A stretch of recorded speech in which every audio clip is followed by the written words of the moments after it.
Israel Iran போர். உலகம் தெரிந்து கொள்ள வேண்டிய 4 உண்மைகள் இதுதான்.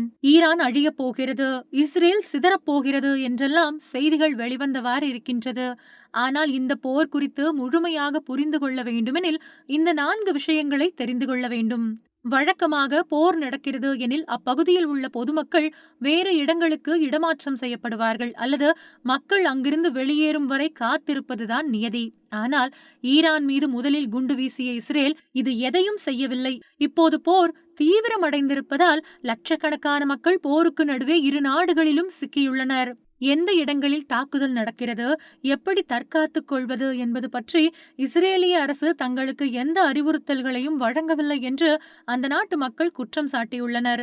அரசு தரப்பில் எங்களுக்கு எந்த நடைமுறை ஆலோசனைகளையும் வழங்குவதில்லை, எந்த இடங்களை தவிர்க்க வேண்டும், எந்த இடங்களுக்கு செல்வது பாதுகாப்பானது என்பது குறித்து எந்த தகவலும் கொடுக்கப்படுவதில்லை.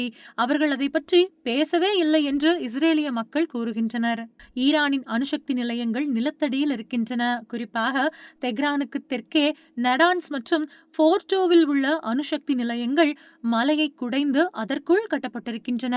இவற்றை தாக்கி அழிப்பது இஸ்ரேலுக்கு லேசுப்பட்ட காரியம் கிடையாது. சமீபத்தில் இஸ்ரேல் நடத்திய தாக்குதலில் நடான்ஸ் அணுசக்தி மையம் பாதிக்கப்பட்டிருக்கலாம். ஆனால் போர்டோ அணுசக்தி நிலையம் மிக குறைந்த பாதிப்பை தான் சந்தித்திருக்கும். இதை தாக்கி அழிக்கும் வகையில் இஸ்ரேலிடம் சக்தி வாய்ந்த ஆயுதங்கள் இல்லை. கடந்த 16ஆம் தேதி செய்தியாளர்கள் சந்திப்பில் பேசிய இஸ்ரேல் பிரதமர் நெதன்யாகு, இஸ்ரேலின் தாக்குதல்கள் ஈரானின் அணுசக்தி திட்டத்தை மிக நீண்ட காலத்திற்கு பின்னுக்கு தள்ளிவிட்டது. ஆனால் தாக்க வேண்டிய இலக்குகள் இன்னும் நிறைய இருக்கின்றன என்று கூறியிருந்தார். சரி, ஈரானிய அரசாங்கம் வீழ்ச்சியடையும் வரை இஸ்ரேல் தொடர்ந்து தாக்க திட்டமிட்டுள்ளதா என்று செய்தியாளர்கள் கேள்வி எழுப்பியிருந்தனர். அதற்கு ஈரானின் அணுசக்தி திறன்களை அகற்றுவதே முக்கிய குறிக்கோள். அவர்கள் ஆட்சி மிக பலவீனமாக இருக்கிறது என்று நெதன்யாகு கூறினார். சர்வதேச அமைப்புகளுக்கான குழுவின் உறுப்பினர் ஆரோன் டேவிட் மில்லர், அமெரிக்காவின் F-35 போர் விமானத்தை இஸ்ரேல் வைத்திருக்கின்றது.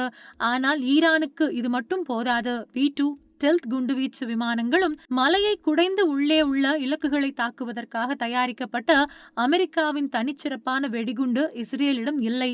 இதனால் இஸ்ரேல் இந்த போரில் கொஞ்சம் பின்தங்கி இருக்கின்றது. ஈரான் கொஞ்சம் தாக்குதலை தீவிரப்படுத்தினால் இஸ்ரேலுக்கு கடுமையான பாதிப்புகள் ஏற்படும். இது சர்வதேச அளவில் அமெரிக்காவின் பலவீனமாக பார்க்கப்படும். எனவே நிலைமையை சமாளிக்க இஸ்ரேலுக்காக அமெரிக்கா நேரடியாக போரில் இறங்க வாய்ப்பு இருக்கின்றது.